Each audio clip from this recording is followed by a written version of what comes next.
ኃጢአትና ወድቅና ንሞት ፈጥነህ ተራዳን እንደንዴሳ አትያ ጎፍታን እንደንዴሳ እንደንዴሳ አትያ ጎፍታን እንደንዴሳ sinargee hunda keessa.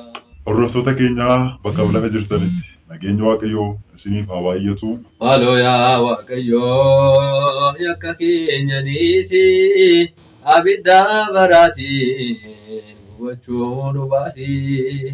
Nu toosti akkine tambarkike ላመስግን ጌታ በአንተ ገለለልኝ የከበደን ሸክሜ nagaa keessanii galata waaqayyooti annagaa kootii hayyaa koodha.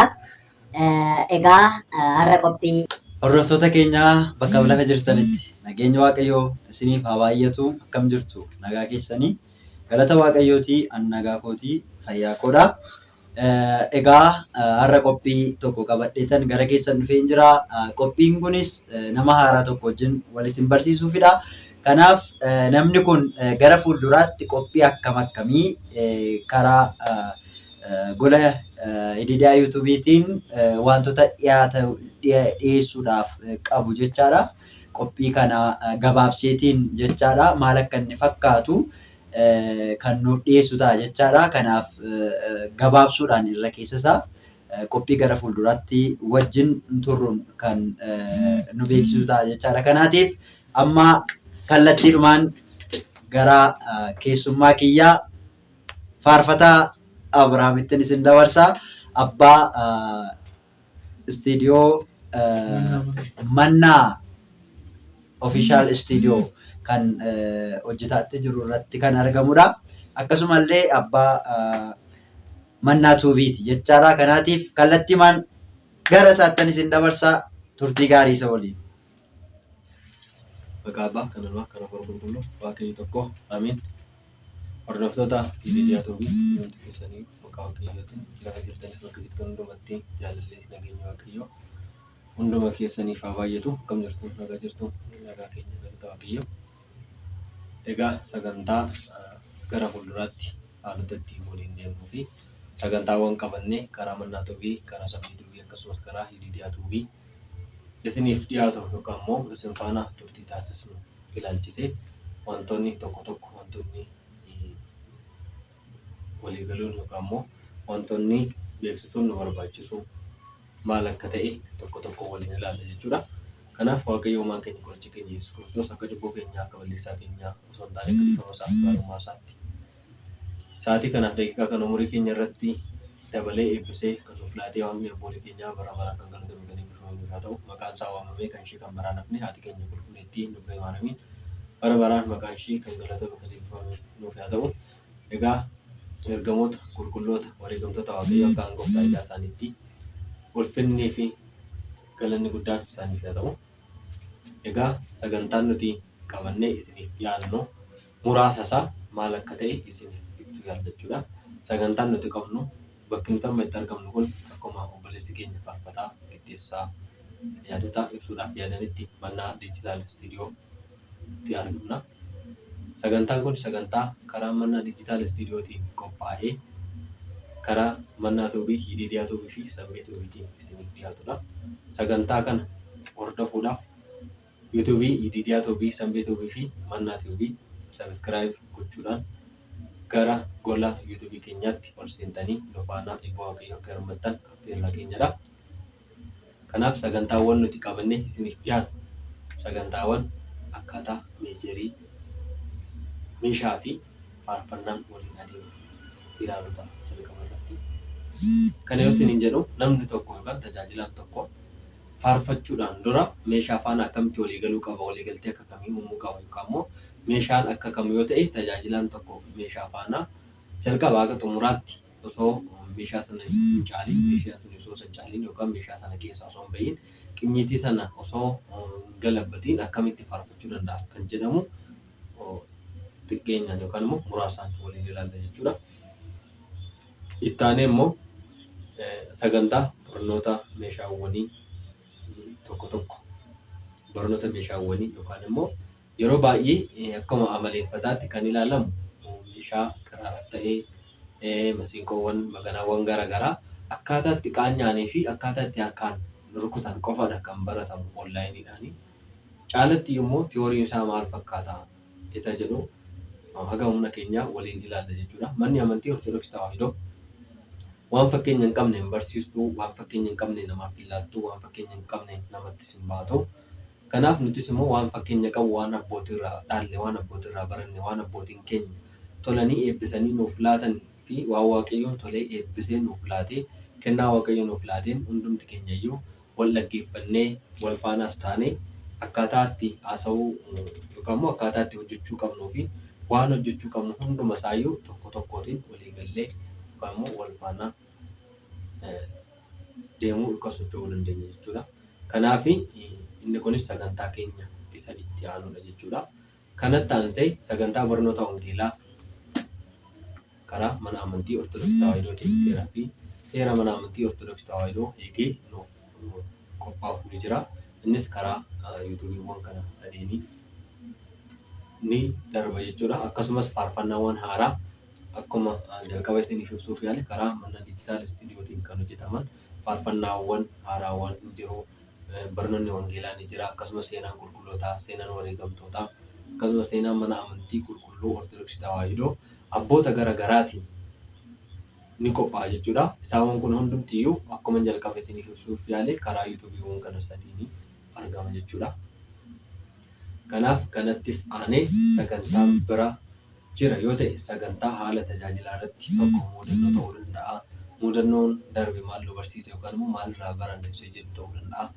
Kanatti aanee immoo muudannoo qofaas immoo osoo hin taane haalli tajaajiluu maal fakkaataa, haalli tajaajilamus maal fakkaataa waan jedhu haga humna keenya haga waaqayyoon nuuf eeyyamee sagantaa keenya keessatti barraa'ee yookaan immoo sagantaa keenya keessatti ordarii qabatee kan jirudha jechuudha.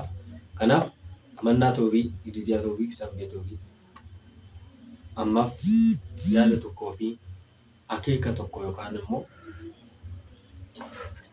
wanta karoora tokko qabatee karoora tokkoon gara keessan dhufuudhaaf jira waan ta'eef amannaa toobii, ididiyaa toobii fi sammee toobii sabiskiraayib, laayik, sheer gochuudhaan hundumti keessanii gahee keessan baatanii akka dhagoogaa taatan nuufis jajjabina gaarii akka ta'u isiniifis barnoota gaarii hunduma keenyaaf barnoota gaarii akka ta'u maqaa waaqayyootiin isin beeksisa jechuudha. Kanaaf isaan kun sagantaawwan keenya ta'u jechuudha. Sagantaawwan keenya akkuma jalqabataniif kaasuuf yaale har'a kan akka galuusaatti waliin haasofnu jira yoo ta'e waa'ee sagantaa keenya isa jalqabaa yookaan immoo akkaataa tajaajilaa meeshaa faana itti walii galee faarfachuu danda'u ta'a jechuudha. Kanaaf akkaataan tajaajilaan tokko meeshaa faana walii galee meeshaan yookaan immoo meeshaa qinyiitii meeshaa osoo hiikin osoo hin caalin osoo keessaas hin bahin akkamitti faarfachuu akka danda'u yookaan immoo qinyiitiin gargar ba'uu qaban maal akka ta'an faarfannaawwan kam beekuun yookaan qinyiitiiwwan kam beekuun meejeriiwwan kam beekuun akkaataatti meejerii keenya beeknu waliin haasofna jechuudha. Kanaaf egaa waaqayyo maan keenya qorichi keenya Yesuus Kiristoos yaada kana hundumaanuu duukaa ta'ee akka nu gorsu akka nu barsiisu fedhaa keenya mataa nuuf haa ta'u. Egaa tajaajilaan tokko gara tajaajilaatti yeroo ba'u meeshaa faana ba'uu danda'a. Meeshaa faana yeroo ba'u kanutti wanti inni gochuu qabu jira yoo ta'e tokkoffaa nama meeshaa taphatu faana gurra walii hirkisuun yookaan wal dhaggeeffachuun walii galuun barbaachisaadha. Yoo meejerii isaa beeka ta'e meejerii isaa yookaan immoo meejeriin ittiin faarfannaa kana faarfachuu danda'u isa kanadha yookaan immoo kan natti tolu isa kanadha osoo nan dhiphisiin yookaan immoo na jalaa ol ba'ee yookaan immoo osoo nan hiyyisiisin osoo gadis nan buusin kan naa ta'uu danda'u kana jedhee himachuu danda'a. Fakkeenyaaf tajaajiltoonni hedduun isaanii akkaataa kanaan kan himatan jiru akkaataa kanaan himannes tajaajilaa turreerra jechuudha. Kanatti ta'an immoo tajaajilaan tokko waa'ee meejerii kanaa hin beeku yoo ta'e yookaan immoo meeshaan tokko dhufee isa bukkee jira yookaan kiraara ta'uu danda'a, masiinqoo ta'uu danda'a, ulullee ta'uu danda'a, akkasuma baganallee ta'uu danda'a. Meeshaa manni amantii Ortodoksii Tawaahidoo fayyadamtu kamiyyuu yoo ta'e meejerii osoo hin beekin calliseetuma namni tokko goodaadhuma dhufee faaruu tokko osoo jalqabee meeshaan sun hordofuu hin danda'u sagalee isaa sana argachuun dirqama ta'a jechuudha. Kanaaf sagalee sanaa walii galuudhaaf yookaan meeshaa sanaa walii galuudhaaf nama meeshaa sana taphatu walii galuun dirqama ta'a jechuudha. Kanatti ta'an immoo meeshaa tokko keessatti yookaan immoo qinyiitii tokko keessatti fakkeenyaaf namni tokko tizzitaa effii qaanyaasisee yookaan immoo effiidhaan qabamee fi F qaanyilleen jedhee seenuu danda'a yookaan naa qaanyee jedhee seenuu danda'a jechuudha. F kana keessatti poozishiniiwwan jiran baay'eetu jiru. Poozishiniiwwan sadii fi isaa ol yookaan immoo tizitaa F kana faana akka poozishinii afurii kan ta'antu jira. Isaan kana waliin ilaalla jechuudha. Poozishinii yookaan immoo gilbiti qinyiit kan jedhamu jira jechuudha. Afaan Ingiliffaatiin poozishinii jedhuuni, afaan Amaariffaatiin gilbiti qinyiit jedhuuni, afaan Oromoofaatiin immoo jijjiirraa qinyiitii jedhu. Jijjiirraa yoo jedhamu qinyiitiin suni tokko tokkoon hiikatee jijjiiramu osoo hin taane gilbiti qinyiitii isa jedhamu sana jijjiirraa qinyiitii jedhanii tiyoorii isaa akkaataa sanaan kan barsiisan jechuudha. Kanaaf F'n fakkeenyaaf lakkoofsa tokko yoo jenne lakkoofsa tokko irratti F'n tizitaadhaan nuuf dhufa yoo ta'e fakkeenyaaf የፍቅር እናት የሰላም የፍቅር እናት የሰላም የናፍቀኛል ስምሽን ሳልጠራ ፍቅር ማርያም isa kana faarfatee namni tokko kun tizitaadha. F irratti yookaan meejarii F irratti yookaan immoo meejaruma tizitaa tokko irratti kan yoo faarfate kanumaan immoo ambaasalii seenuu barbaada yookaan immoo ambaasal fiivzii warreen jedhaman jiru. Normaal ambaasaliin jira, ambaasal fiivzii kan jedhamanis immoo jiru jechuudha. Ambaasal normaalii kan jedhaman kuni baay'inaan jiru nama muraasaatu itti hojjete. Muraasa kana keessa ammatti kan yaadadhu jira yoo ta'e ambaasalii normaalidha kan jedhamu. ባለጸጋ እመቤት ባለጸጋ እናቴ አፍተናል ከደጅሽ ብዙ በረከት inni kuni ambaasalii normaalidha jechuudha. Kan kana caalattis immoo faarfannaa lama sadii afur shan yaadachuun ni danda'ama ture. Kanaafuu gaggabaabinaan isinitti himuudhaaf fiivzii ambaasalii kan jedhamanis immoo fiivzii ambaasalii suni warreen poozishinii kana yookaan immoo jijjiirraa qinyiitii kana keessatti argamu jechuudha. Kanaaf namni kuni meejarii tizitaatiin faarfataa osoo jiru ambaasalii galuu barbaade yoo ta'e fakkeenyaaf ሚካኤል ሊቀ መላእክት በኃጢአትና እንወድቅና እንሞት ፈጥነህ ተራዳን በእውነት እንደንዴሳ አትያ ጎፍታኔ እንደንዴሳ እንደንዴሳ አትያ ጎፍታኔ እንደንዴሳ ሲነርገኝ እንደ ኬሳ ከኮ አራራ Kedane mireyeti sin mamada yerone penati ni famanaf kodu ilmake irati yegeta እናት ማርያም የበረከት ምንጭ የሰላም መከራ በዝቶ ተጨንቀናል ድንግል ነይልኝ ተማጽነናል isaan kuni fiivzii ambaasalii jedhamu yookaan immoo poozishinii tizitaa qinyiitii tizitaa sanaa faarfatamuu ni danda'a jechuudha. Akkaataa kanatti bakka itti argamu fakkeenyaaf lakkoofsi tokko tizitaadha yoo ta'e lakkoofsi lama tizitaa sakandii ta'a. Lakkoofsa lamarraa ka'ee lakkoofsa lamarratti kan boqotu jechuudha qinyiitiini. Qinyiitiin keessattuu immoo wanti osoo isinitti himin darbuu hin qabne tokko jira yoo ta'e qinyiitiin meeshaa tokko bakkee ka'ee bakkee jalqabee itti deebi'ee xumuruu qaba. Kana jechuun deema mana amantii Ortodoksii Tawaahidoo kamiyyuu bakkee ka'ee itti deebi'ee xumuruu qaba jechuudha. Namoonni biraa mana amantii Ortodoksii irraa adda taasisuudhaaf kan asiifachi jechaa jiran zeemawwan yookaan yeedalloowwan hedduudhaani akkaataa kanaan mana amantii Ortodoksii Tawaahidoo irraa adda gochuudhaaf kan yaalan baay'ee isaaniitu jiru. Zeemaa bakka kaanitti deebisuu dhiisanii akka manni amantii Ortodoksii Tawaahidoo ajajutti bakkee kaanitti deebisuu dhiisanii bakka kaanii deemanii iddoo biraatti kan xumuran baay'eetu jira jechuudha. Kanaaf manni amantii Ortodoksii Tawaahidoo yeedalloo kamiyyuu yeroo fayyadamu bakkee ka'etti deebi'eetu. Kanaaf meeshaan mana amantii Ortodoksii Tawaahidoo keessatti fayyadamu kamiyyuu bakka ka'etti deebi'eetu yeedalloo yookaan immoo zeemaa uumuu kan danda'u jechuudha. Kanaaf lakkoofsi tokko tizitaa yoo ta'e lakkoofsi lama tizitaa sakandii ta'uu danda'a. Lakkoofsi sadi gara anchoojjiitti harkifata. Garuu qinyiitiin tokko waan hir'atuuf humaayyuu hin fayyadu hin dabarra jechuudha. Qinyiitii tizitaa irratti lakkoofsi afur ambaasalii ta'a. Lakkoofsa afur irraa ka'ee deebi'ee lakkoofsa afur irratti gaafa xumuru ambaasalii ta'a. Lakkoofsa shan irraa ka'ee gara lakkoofsa shaniitti deebi'ee yoo xumuru baatii ta'a jechuudha. Isaan kun maal jedhamu fiivzii jedhamu yookaan immoo qinyiitii tizitaa keessatti taphatamuu danda'u jedhamu. Kanaaf isaan kana qinyiitiiwwan kana arfaniin qinyiitii tokkoon sagalee keenya eegnee meeshaa kanas eegnee meeshaa kana duukaa walii gallee faarfachuu ni dandeenya jechuudha. Kanaaf ambaasalii keessaa faarfannaawwan muraasa ilaalleerra zeemaawwan ambaasalii ta'anii kanatti aanee immoo zeemaawwan tizzitaa sakandii ta'an yookaan lakkoofsa lamarraa ka'ee lakkoofsa lamatti xumuru jechuu dandeenya. Isaan keessaa ዛሬ ማለሽ በልቤ ዛሬ ማለሽ በልቤ ዛሬ ማለሽ በልቤ ማርያም ሆይ ውለታሽ አይጠፋም ከሀሳቤ በያሬዱ ዜማ በኤፍሬም ውዳሴ በያሬዱ ዜማ በኤፍሬም ውዳሴ ላመስግንሽ ማርያም ክብርነሽ ሞገሴ isaan kun tizzitaa sakandii jedhamu. Qinyiitii tizzitaa keessatti lakkoofsa lamarraa ka'ee lakkoofsa lamatti kan xumuru tizzitaa sakandii jedhamu. Meejarii tizzitaa sakandii yookaan immoo qinyiitiiwwan tizzitaa sakandii faarfannaawwan isaanii isaan kana fakkaata jechuudha. Kanatti aanee immoo lakkoofsa afur yookaan immoo ambaasalii ilaalleerra lakkoofsa 5 ilaalla jechuudha. Lakkoofsi 5 baatiidha. Baatii jechuun qinyiitii akka kamii akka ta'e yookaan immoo meejarii akka kamii akka ta'ee fi faarfannaawwan akka kamii akka ta'e waliin ilaalaa jirra jechuudha. Lakkoofsa 5 irraa ka'ee 5tti kan xumuru baatiidha jenneerra yookaan immoo fiuzii baatiidha jenneerra. Baatiin kun faarfannaa akka kamiiti?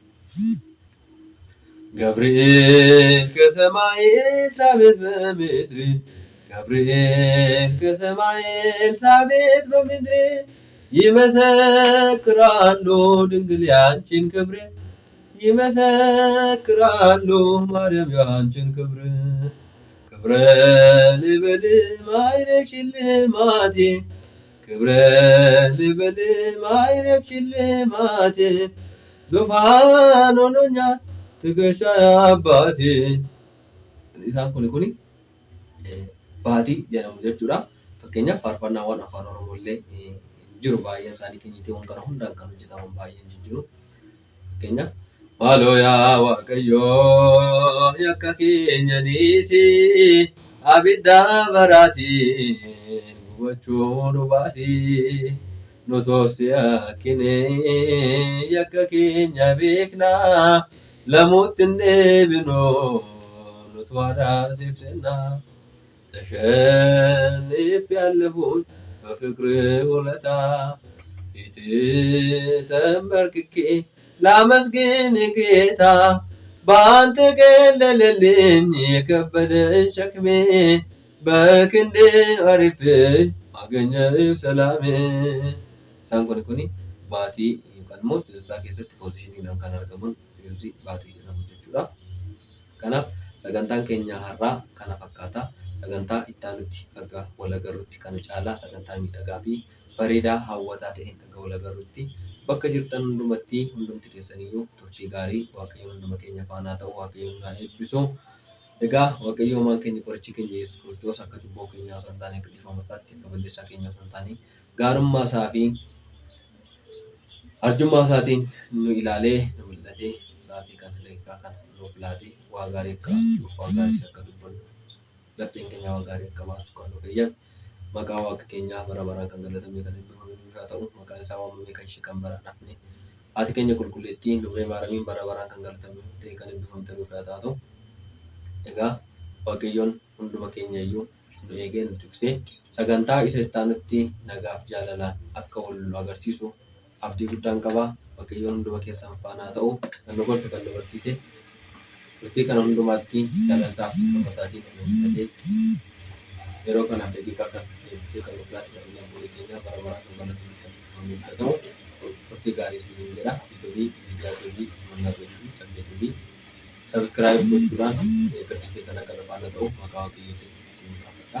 Kuni sagantaa karaa mannaa dijitaal istiidiyootiin hojjetame karaa mannaa tiivii fi karaa idiyaatoo fi sabbeetii isiniif dhiyaatudha. Kanaaf mannaa istiidiyoo sabbeetii fi idiyaatoo fi akka jajjabeessitan jajjabeessii keessa hunda keenya faanaa akka ta'u Waaqayyoon eeyyamee nu faanaa ta'ee dhiifamni isaaf jaalalli isaa arjummaan isaa yeroo hundaa nu faanaa ta'ee yaada keenyaaf karoora keenya hundumaa akka galmaan nuuf godhu fedha Waaqayyoo haa ta'u turtii gaarii.